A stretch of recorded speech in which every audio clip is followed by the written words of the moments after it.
ஆத்ம வணக்கம். நான் முன்னாடியே சொன்னது மாதிரி சில நூல்களை எழுதுறது பாக்கியம்னு சொன்னேன் இல்லையா? அந்த மாதிரி ஸ்ரீ யந்திரத்தை பத்தி பேசுறது, ஸ்ரீ யந்திரத்துக்காக ஒரு நூல் எழுதுறது அப்படிங்கிறது அம்பாள் கொடுத்த மிகப்பெரிய பாக்கியம். நான் இந்த நூலை சாதாரணமாக வெளியில விற்பனைக்கு கொடுக்கறது இல்லை. இது முழுக்க முழுக்க எங்ககிட்ட பயிலக்கூடிய குரு மகரிஷி ஆத்ம ஞான வித்யாபீடத்தில் பயிலக்கூடிய உயர்நிலை சாதகர்களுக்கு மட்டுமே கொடுக்கக்கூடிய ஒரு நூல் இது. இதுல மந்திரம் இயந்திரம் முழுமையாக விளக்கம் பெறுகிறது. முக்கியமா ஸ்ரீ யந்திரம், ஸ்ரீ யந்திரம் ஸ்ரீ சக்கரம்னு சொல்லக்கூடியது மகாமேரு முழுமையாக விளக்கம் பெறுகிறது.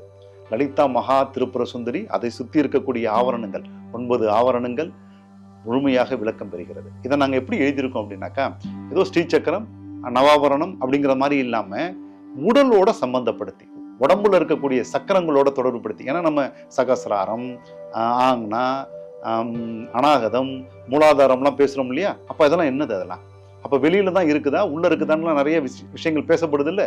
அப்ப இந்த சக்கரத்தையும் உடம்புல இருக்கக்கூடிய சக்கரத்தையும் ஒப்பிட்டு இந்த ஸ்ரீ சக்கரத்தினுடைய புத்தகத்தை எழுதியிருக்கிறதுனால ஆன்ம சாதகர்களுக்கு மட்டும்தான் இந்த நூலை நம்ம கொடுக்குறோம். அவ்வளவு பாக்கியமான ஒரு நூல் அது. அதுலயும் முக்கியமா ஸ்ரீ யந்திரமும் மகாமேருவும் அப்படின்னு போட்டுட்டு உடலும் சிவசக்தி ஐக்கியமும் ஒரு தலைப்புல மிக சிறந்த கருத்துக்கள் இது உள்ளார இருக்குது. அதுலயும் முக்கியமா குண்டலினி சக்தி, தெய்வீக சக்தி, சிவசக்தி ஐக்கியம் அப்படிங்கக்கூடிய தலைப்புல ஞானம் அப்படியே புதஞ்சு கிடக்குது. இதுல இந்த மகாமேரு வழிபாடு அல்லது ஸ்ரீசக்கர வழிபாடு நமக்கு என்ன சொல்லுது, எதை கத்துக் கொடுக்குது, எதை நோக்கி பயணம் பண்ண வைக்குது? இந்த ஸ்ரீசக்கர வழிபாட்டு முறைய வெளியில எப்படி பண்றது, அகத்துல எப்படி பண்றது? புறம் சார்ந்து நவாவரண பூஜைன்னு ஒண்ணு பண்ணுவோம், அது புறம் சார்ந்து ஒரு மகாமேரு வச்சு ஒரு ஸ்ரீ சக்கரம் வச்சு ஒரு பூஜைகள் பண்ணுவோம், அது வேற. அகம் சார்ந்து இந்த ஸ்ரீ சக்கர பூஜையை எப்படி பண்றது அப்படிங்கிறது இந்த நூலுக்குள்ளார இருக்குது. அப்ப அதனாலதான் இதை உயர்நிலை சாதகர்களுக்கு நம்ம கொடுக்கறதாக சொன்னது.